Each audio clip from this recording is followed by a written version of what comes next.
Well, what is up, guys? My name is Hytalks. Welcome to my YouTube channel. And today we're going to be looking at the new Xbox Series X. This is something that I just got maybe around a week or two ago, and I'm very excited about it. I will be sharing my thoughts, things that I've noticed that are good, bad, and basically kind of what I expect from Xbox or from Microsoft in this few, in this basically this year. Hopefully, we'll get some of the games that are created for the Xbox Series X. But without further ado, let's jump right into it.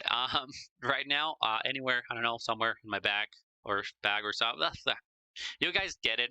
Somewhere around there, you're going to be seeing the Xbox background on the main menu. This is basically kind of what you get greeted as you go into Xbox.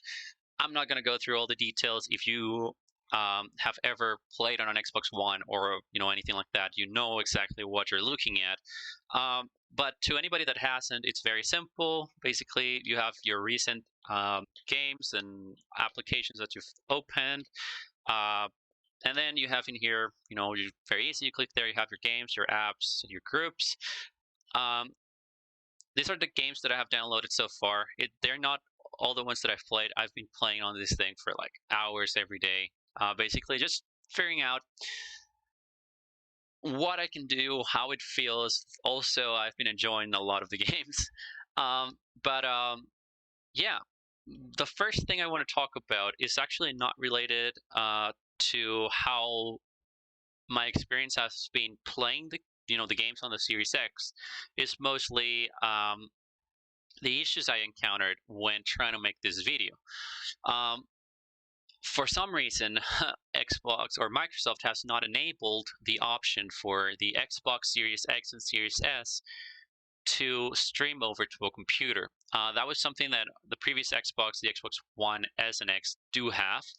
I'm not sure if it's something that they will eventually release, but if they don't, um, that's just a bad play on their end. Is something that I really feel should be added by now.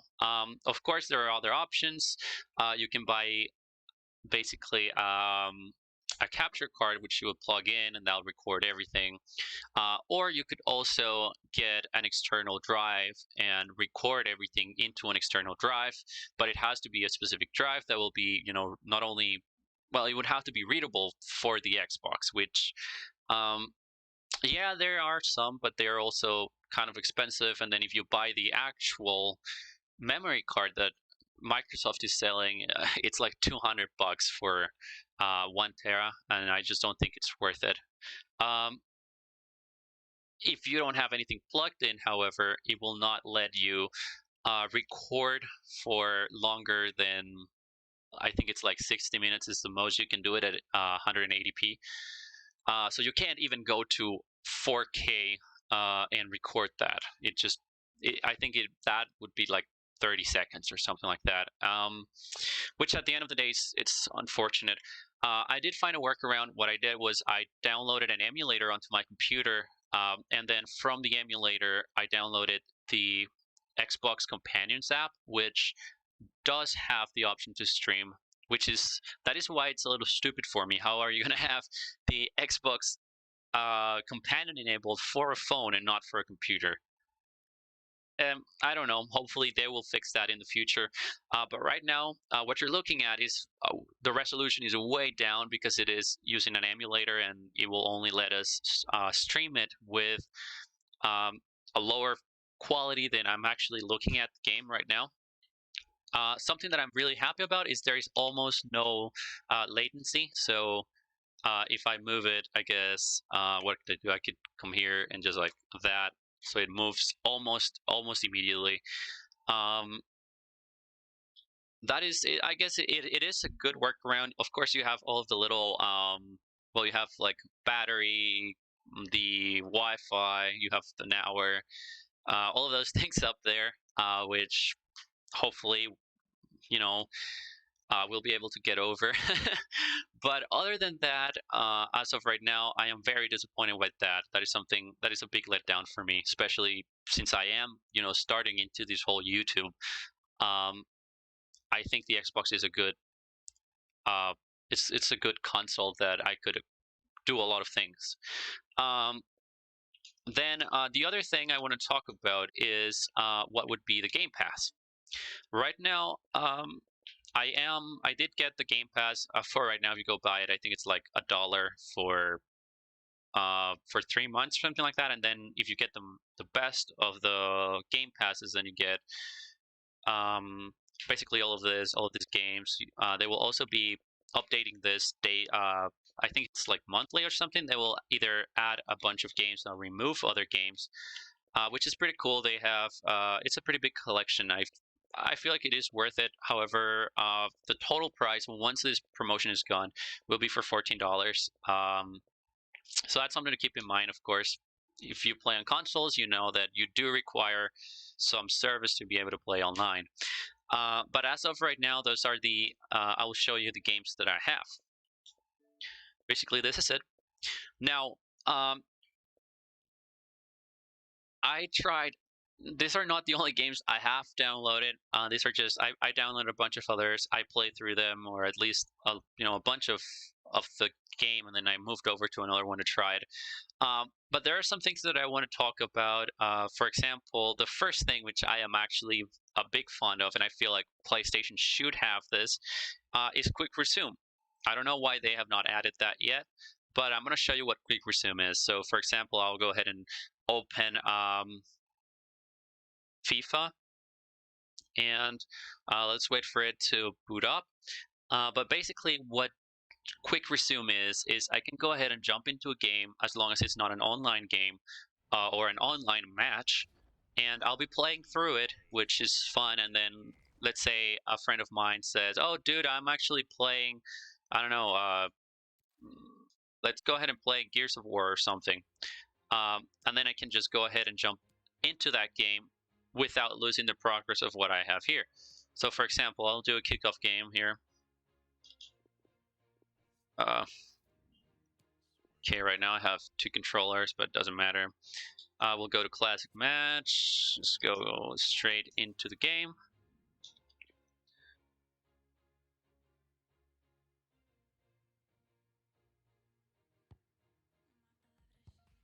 All right. Sorry, I kind of wanted to do that, but it was super fast. I don't know if you guys saw it on the bottom. It says click. I don't know what button it was.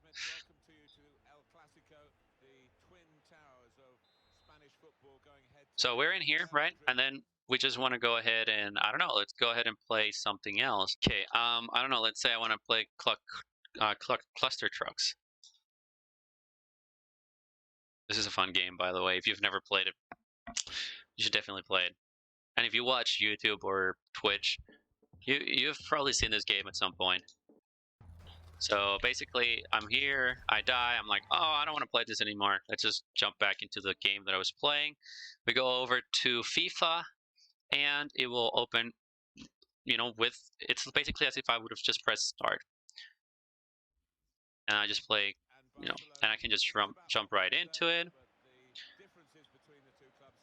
And then, let's say I want to go back to Cluster Trucks after playing 1 or 2 matches, I can just jump back into it, and it should leave me on the same place where I was. Say, so I had died, and I go ahead and just play it again. Now, this is all, I feel like this is all pretty cool. I have enjoyed that a lot more than I thought I would. That is something that I really did enjoy about this Xbox. The other thing is, of course, load times. Load times are so low right now. Most of the games it just goes through them.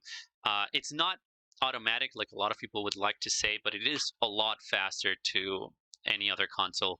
Also, if you compare it to the PC, depending on the game, it might be faster.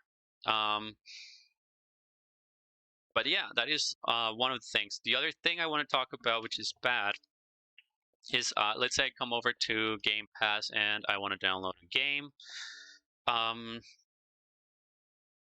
So I don't know. Let's say I'll pick a random game. Let's say I want to download Alice Madness Returns. I click on install. Go over to home. I go over to my queue. And let's say, gotta close the quick resume to show you what I'm talking, what I want to show you guys. Okay, right now it is at 28:31, around there. Generally, right now I'm streaming right over to my computer and using the computer internet as well, so it is a little bit low. Generally, my internet's around 65 to 70 megabytes per second, which is pretty good. At least in here, Costa Rica, it's super good. But if I go ahead and I have it downloading, and I play a game, even if the game doesn't require internet, let's say I want to play some. Oh, I'm streaming, so it's not gonna let me play that one. No problem. So we're gonna jump back into Cluster Trucks. So I come in here and I play Cluster Trucks. Let's see. Let's give it time. Okay, so we want to go ahead and I'm playing this, and I want to check on my download. You're gonna see that my download speed is gonna go way down, like 0.5% down. I'm not sure if this is because of the capability on the hardware, or if it is related to the actual to, like, let's say a software update that maybe we would need at some point, because even if the game does not require it, it's still going to be super low. Like right now, look at the speed. I have 4. Let's give it time. It should stabilize maybe around 20, 20, a little bit less than 20. But comparing that to the 40 that we were taking, that is a big difference. I don't know why that happens, but I will show you guys. So we're gonna go back into the queue, and this time I'm gonna remove the game that is saved right now, and you're gonna see the megabytes go up. So we'll just give it a little time. It should start going up.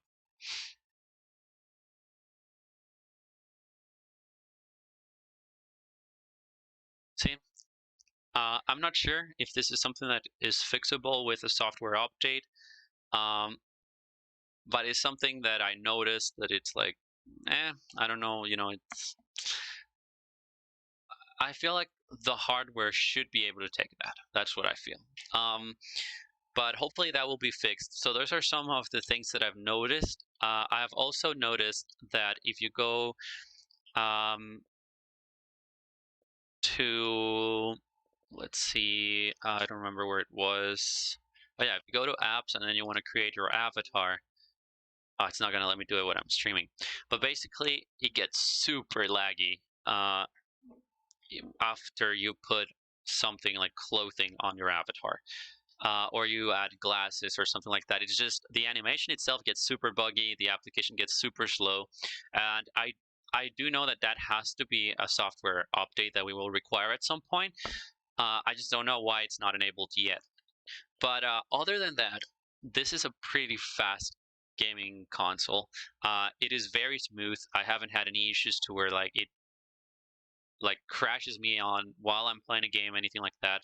Right now, it does have a lot of restrictions because I am streaming it, so there's a lot of Microsoft is a pain in the ass when it comes to restrictions. But overall, it's a very, very nice machine. I really do enjoy it. Hopefully, it will hold up to the PS5. I feel like this time we do have good competition with the new the purchase of Bethesda for Microsoft. That was a big thing because now we get at least partially games that will only be released on Xbox for the time being. Eventually, most of them will go into other things like the computer, things like that, which will be fun. But I just enjoy Xbox. I've always liked Xbox over the PS5. I will say this: I am a little disappointed that the controllers are still the same. I mean, yeah, they added a button and the lighting in it is different. I don't care; it's the same controller. I don't mind the interface, but the controller I do, especially because I have played on an on a PS5, and honestly, I'd rather have an Xbox with a PS5 controller. Uh, the controller is what makes the PS5 amazing for me, and it feels like a next gen machine because of the controller. For Xbox, I do feel like this is a next gen console, uh, but it doesn't feel the same as when I hold a PS5. In general, yeah, I guess I could recommend this eventually, and that would be the last things I would like to speak about or talk about on it. Is it worth it? If you're not living in the US where you can get this product for $599 before taxes, no. Why? Because it is very expensive in other places for what we have right now. Um, yeah, you do have the backwards compatibility and all of those things, which are nice, but it doesn't add up at the end. Not until we have games that are next gen that only this machine can run. So if you have if you have an Xbox One right now, stick with the Xbox One until we have games that will let us know how different a next generation game it actually is. Um, I would say, don't even after Halo, Infinite comes out, give it a little more time because as of right now, it looks like that will be the only game we'll get this year for the new console. But once we get that, we'll be able to see, okay, is it really worth upgrading? As of right now, I would say if you skip the Xbox One series in general, yeah, sure, go ahead, purchase it. I mean, it is still an insanely powerful, extremely fun console. The games are, PS5 and Xbox, they don't have a lot of differences in most games. Um, only the only ones are really, the ones that come only for a specific console, like, The Last of Us 2 and all of those things. Which is what I'm hoping Xbox will release with the purchase of Bethesda and the games that we have known that they're going to be exclusive, right? Um, so if you're looking for a console, yeah, I would suggest this. If you have YouTube in mind, if you have Twitch in mind, yeah, it's a console that will make it easier. Hopefully, they will fix this issue that we're having with the streaming. But if not, then if it's still a very useful machine. If I wanted to go to Twitch, I could just download the Twitch app, play on it. I'm not sure if the PS5 has it. They probably do. But it's just very easy. It's very compatible with a computer. You can send everything over on your computer. You'll be able to download it in there. Um, it's very easy. It's very easy, and Microsoft, I feel like they have the right mindset. They have a good idea with, creating the Netflix for gaming. Um, I just feel like it's little details that are maybe not being thought of very well. And that is, at the end of the day, the design of the Xbox. I like the design. I really do enjoy this design. But if you look at marketing, the fact that the PS5 is so weird looking and almost, it looks like what we have been sold or taught of as a futuristic idea. I know just for that alone, without adding the years of development and everything that PS5 has done, that the Sony has done well with the PS2, with the PS3, and PS4, which just for the design alone, it gives a statement to people. If you invite somebody over to your house and they see a PS5, it's like that's the weird looking console. It will attract attention. It will attract people to saying, "Wow, this guy either has money, or this guy, he knows what he's doing. It's very attractive to people, especially for the bragging factor, which I mean, it is always there when it comes to new stuff. The Xbox is a lot more conservative. Um, and I will be showing that in a second. I don't want to make a big mess here, but overall, uh, do I feel like the Xbox is worth it? I feel like it is worth it if you skipped Xbox One. If you have an Xbox One, stay with it until some next gen games come out.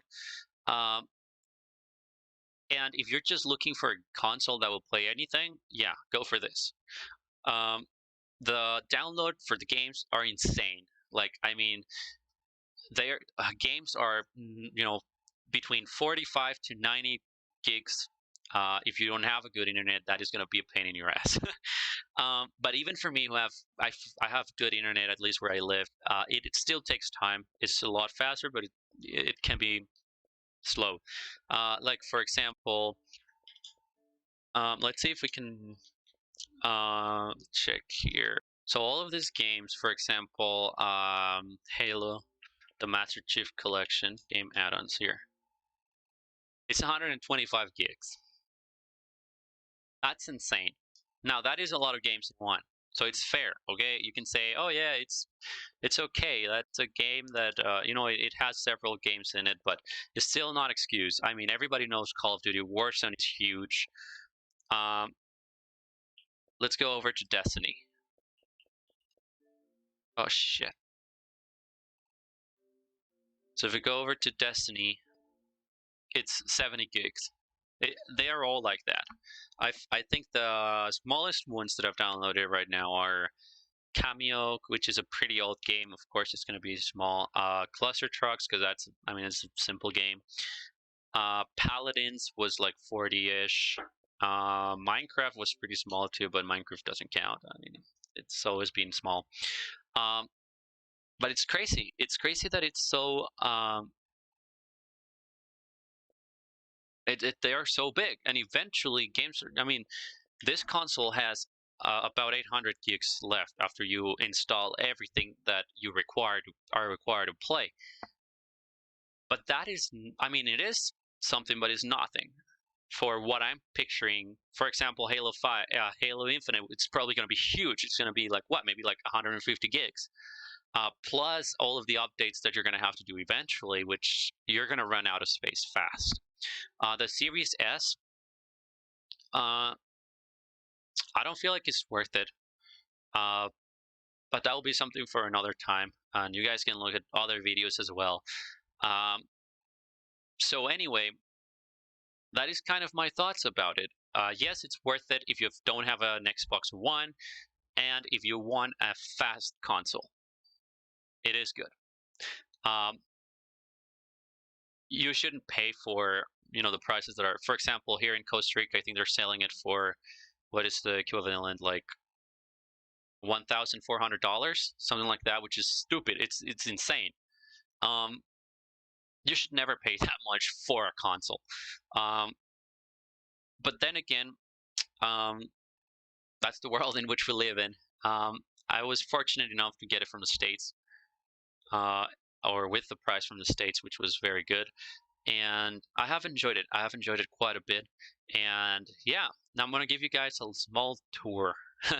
Or not tour. I'm just going to show you guys what it looks like. So I'm going to get rid of my camera here. And okay. All right. So just give me a second. It's probably looking horrible, but I want to get.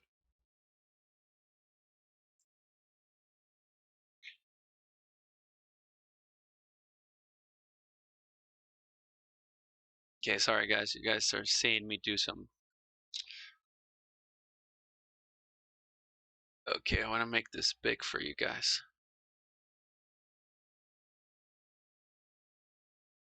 And I need to make this.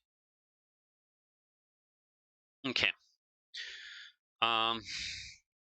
So here, I'll show you guys. So this is kind of my setup. Well, I got my screens there and everything around there. That's kind of how it is. And let me just turn on the lights. Sorry about that.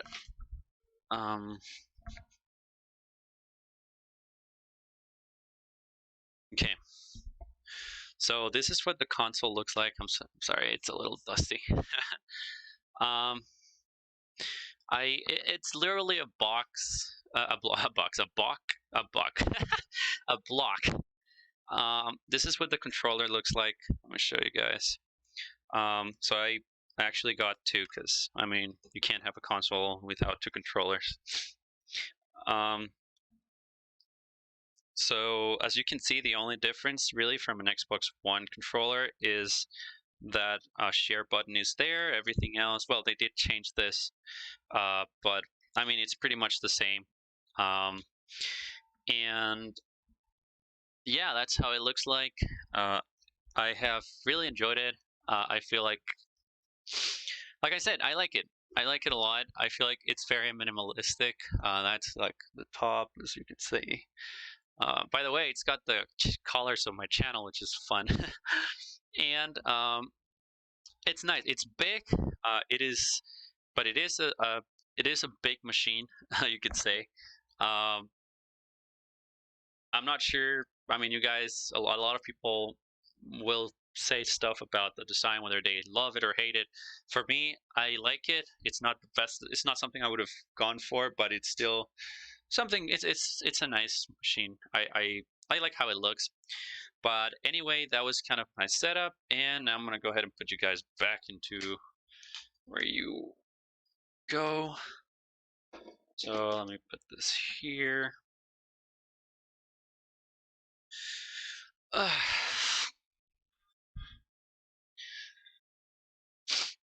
So anyway, guys, that was I didn't script any of this. I just went as I was going. Um, but yeah, that is what I have experienced with the Xbox Series X. And I hope you guys have a great rest of your day. Remember to like and subscribe, and I will be seeing you guys on the next video. I'll definitely be playing some games from here. You'll see them on the channel, and I hope you guys stay safe. Bye-bye.